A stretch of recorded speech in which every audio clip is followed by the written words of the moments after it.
Selamat siang pemirsa, saya Herawati akan menemani Anda dalam dialog Revolt Sentani TV selama 1 jam ke depan bersama 3 narasumber saya. Mungkin saya akan memperkenalkan ketiga narasumber saya, yaitu pertama dari Ibu Kepala Dinas Pemberdayaan Perempuan dan Anak, ada Ibu Mariam Somilena ya Bu ya. Minta maaf kalau salah Ibu. Selamat siang Ibu. Ya, dan ada Bapak Wangsit Panglipur selaku manajer Wahana Visit Indonesia Kantor Operasional Sentani. Betul Pak ya? Selamat siang. Selamat siang. Dan pemirsa, ada yang paling muda di antara kita semua, yaitu Aji Pangestu, Sidik Aji Pangestu selaku pengurus Forum Anak Nasional Perwakilan Provinsi Papua ya. Oke, selamat siang pemirsa, dan saya ucapkan terima kasih untuk berkenan ikut bergabung bersama kami di dialog Sentani TV, yaitu Revoy. Baik, mungkin saya akan memulai pertanyaan saya kepada Ibu Kepala Dinas. Baik, Ibu kira-kira apa sih tugas Kepala Dinas Pemberdayaan Perempuan dan Anak ini selama masa pandemik ini? Silakan Ibu. Tugas pemberdayaan perempuan, Dinas Pemberdayaan Perempuan selama masa pandemi COVID-19 itu adalah sesuai dengan tupoksi adalah membuat perlindungan terhadap perempuan dan anak sesuai dengan protokol kesehatan. Tugasnya kami pertama itu harus melakukan sosialisasi terhadap ibu-ibu dan anak untuk menjalankan protokol kesehatan. Karena peran utama di dalam keluarga itu adalah ibu. Ibu yang selalu bersama-sama dengan anak, maka tugas ibu adalah untuk memperingatkan kepada anak-anak dan juga keluarga dan juga masyarakat setempat untuk menjalankan protokol kesehatan selama masa pandemi. Jadi kita menyampaikan sosialisasi kepada perempuan, ibu dan anak melanjutkan ke keluarga. Berarti sistemnya ke door to door atau seperti apa Ibu? Kita selama ini langsung ketemu dengan ibu-ibu, datang ke kampung-kampung, dan juga kita menyampaikan instruksi bupati, sekaligus kita menyampaikan apa itu protokol kesehatan untuk ibu-ibu dan anak. Oh baik Bu. Ibu, mungkin kebetulan di Kabupaten Jayapura ini ada 19 distrik dan banyak ratusan kelurahan. 139 distrik, 139 kampung, 5 lurah. Ya, dan ini kira-kira Bu, bagaimana Ibu dengan stafnya Ibu langsung, kebetulan kan beberapa kampung itu kan sangat jauh dan lumayan juga kalau kita melalui jalan darat, bahkan ada yang posisi di Airu yang cukup jauh. Nah, seperti apa Bu stafnya Ibu untuk terjun ke lokasi? Kebetulan sosialisasi itu. Kemarin itu Dinas Pemberdayaan Perempuan dipercayakan oleh Bupati untuk pengadaan masker. Jadi pada saat pembagian masker itu juga kita menyampaikan ke protokol kesehatan kepada kepala-kepala kampung, kepala distrik, dan kepala distrik juga menyampaikan sebagai penyambung suara untuk masyarakat di kampung masing-masing. Tetapi kalau untuk kampung yang dekat seperti Kampung Panda, ada distrik Waibu, distrik Sentani Timur, distrik Sentani Barat, itu kita datang. Oh, langsung didatangi ya Bu ya.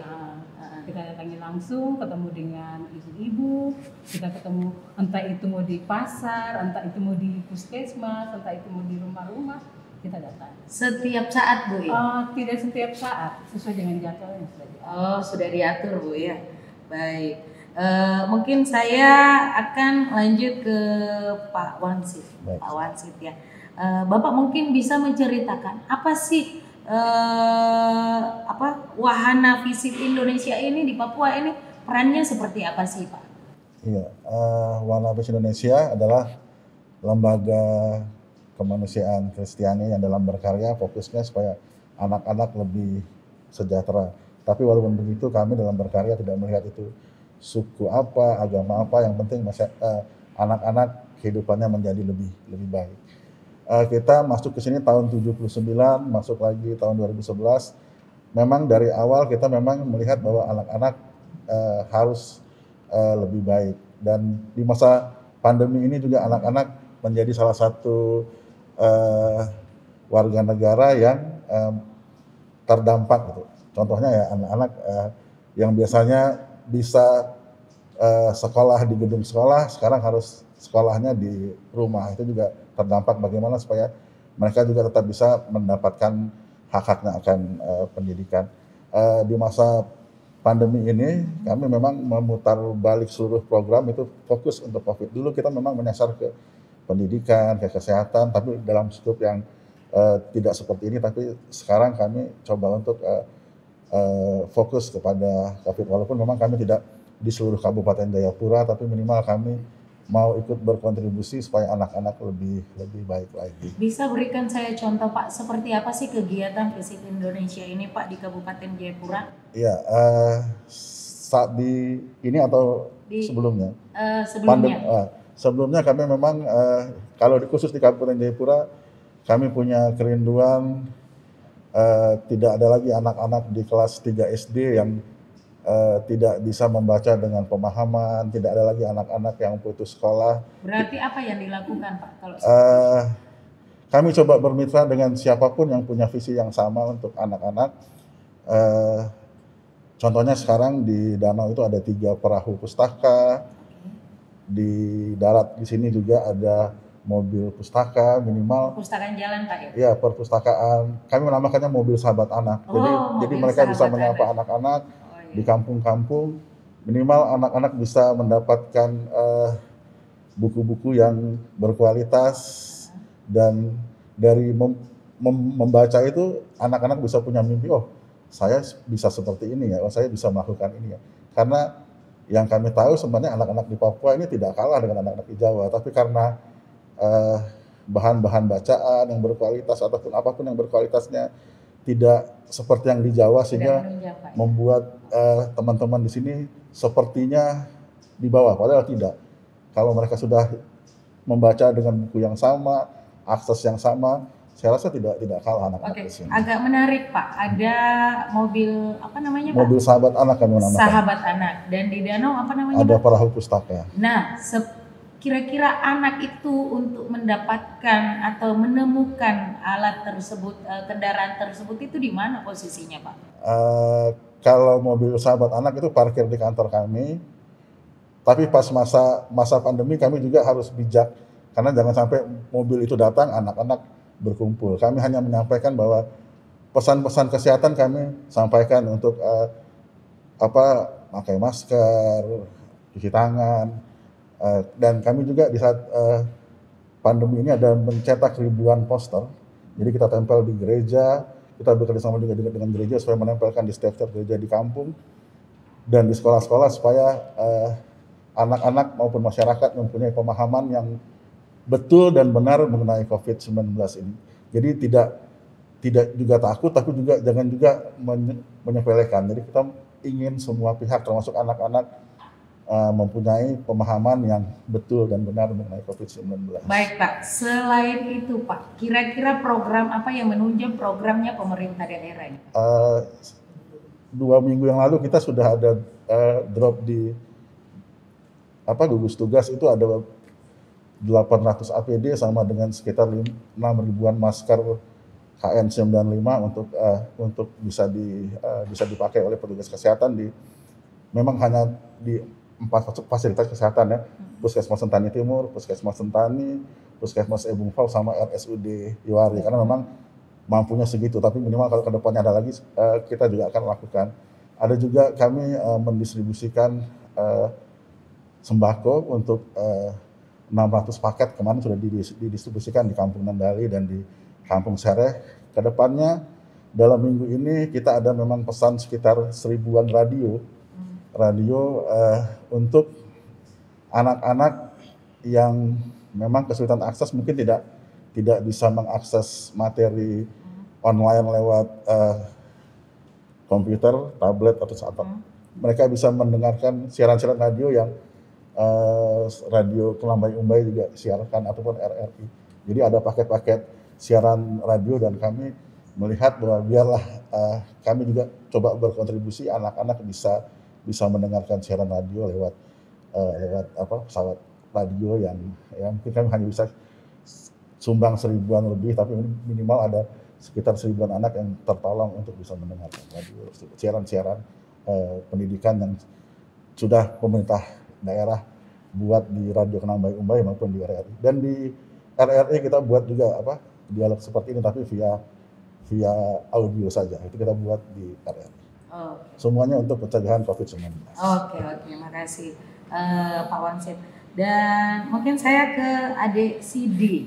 Nah, Adik Sidik ini adalah seorang pengurus forum anak nasional mewakili Provinsi Papua. Nah, adik yang saya mau tanyakan, selama menjadi pengurus, dinobatkan sebagai pengurus, apa yang dilakukan adik beserta kawan-kawan dalam masa pandemi ini?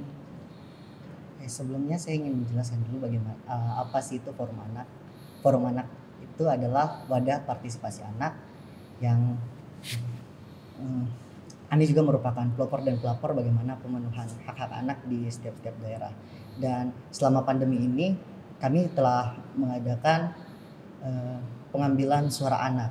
Jadi suara anak itu kami mengambilnya dari tingkat yang paling bawah, dari RT RW, kemudian naik ke distrik, kabupaten, dan sampai tingkat nasional.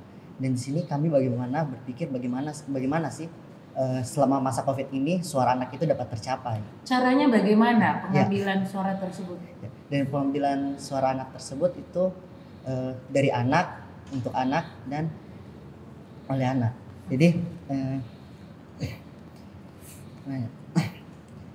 Jadi anak-anak tersebut kami mengumpulkan beberapa perwakilan dari masing-masing daerah, seperti halnya di tingkat RT RW. Jadi kita menjaring beberapa orang anak, kemudian nanti ada beberapa perwakilan dari RT RW tersebut naik ke tingkat distrik untuk menyampaikan aspirasi mereka dari RT RW, kemudian sampai ke tingkat nasional. Jadi di tingkat nasional itu kami mengambil suara anaknya menggunakan sistem online, tidak seperti sistem online. Ya, tidak seperti tahun-tahun sebelumnya. Tahun-tahun sebelumnya kalau di nasional sendiri kita sering mengadakan pertemuan forum anak nasional, dan di situ akan kita capai bagaimana sih aspirasi anak itu dapat kita sampaikan kepada pemerintah.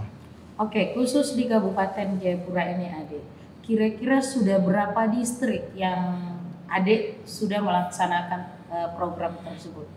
Kalau misalkan di Kabupaten Jayapura sendiri mungkin tidak semua distrik yang kita dapat capai, soalnya kita. Oke, berapa distrik kira-kira? Baru distrik berapa? Distrik Sentani, terus yang Sentani Timur, Bungfau, sama juga di Waibu juga ada ya. Oke. Nah, dari hasil pencapaian tersebut, pengumpulan suara anak tersebut, apa yang didapat dari situ? Dari pengumpulan suara anak tersebut, jadi kan kita di sini juga dapat membantu pemerintah bagaimana sih aspirasi anak itu dapat didengarkan oleh pemerintah dan direalisasikan sedemikian mungkin kepada anak-anak di seluruh Kabupaten Jayapura. Yang menonjol apa, Dek? Kalau yang menonjol itu kalau yang sekarang? Iya. Kalau yang sekarang yang menonjol sih kami sebenarnya baru menyelesaikan suara anak Kabupaten Jayapura itu, karena suara anak itu kami mengambilnya di saat akan menjelang Hari Anak Nasional. Jadi itu berlakunya setahun. Jadi yang menonjol untuk suara anak yang baru kami sampaikan aspirasinya ini. Ada komunikasi dengan Dinas Pemberdayaan Perempuan? Ya, kami mengadakan komunikasi juga kepada. Waktu ngambil gambar sama. Oh ya, berarti saya kembalikan ke Ibu nanti. Baik, Ibu menyikapi Adik Aji ini seperti apa sih Dinas Pemberdayaan Perempuan mengkolaborasikan dengan forum tersebut? Iya. Forum anak itu adalah bahagian juga dari Dinas Pemberdayaan Perempuan. Karena Dinas Pemberdayaan Perempuan itu fungsinya melindungi anak. karena forum anak ini juga karena bagian dari pemberdayaan perempuan, maka apapun yang dilakukan oleh pemberdayaan perempuan tentang anak itu juga melibatkan forum anak, karena anak-anak ini sangatlah penting untuk masa depan bangsa, masa depan daerah, karena kemajuan dari daerah itu ada di anak-anak itu sendiri. Betul. Karena mengapa anak-anak dilibatkan? Pemikiran mereka adalah pemikiran secara milenium. Kedepannya tidak hanya forum anak bekerja untuk menyampaikan secara online, tetapi di dalam musrembang mulai dari tingkat kampung sampai ke tingkat kabupaten, anak-anak juga harus dilibatkan. Dan itu kita sudah mulai kemarin di sudah mulai didorong musrembang kemarin. Ya. Anak-anak menyampaikan aspirasi seperti apa yang disampaikan oleh anak forum anak. Mereka sudah menyampaikan aspirasi ke pemerintah daerah. Ini loh aspirasi anak-anak. Bagaimana pemerintah bisa menanggapi? Karena kita tidak selamanya melihat apa itu pikiran orang tua. Iya. Karena bagi saya anak-anak itu pikirannya lebih milenial daripada orang tua. Karena mereka melihat secara luas. Entah itu secara IT ataupun secara alam.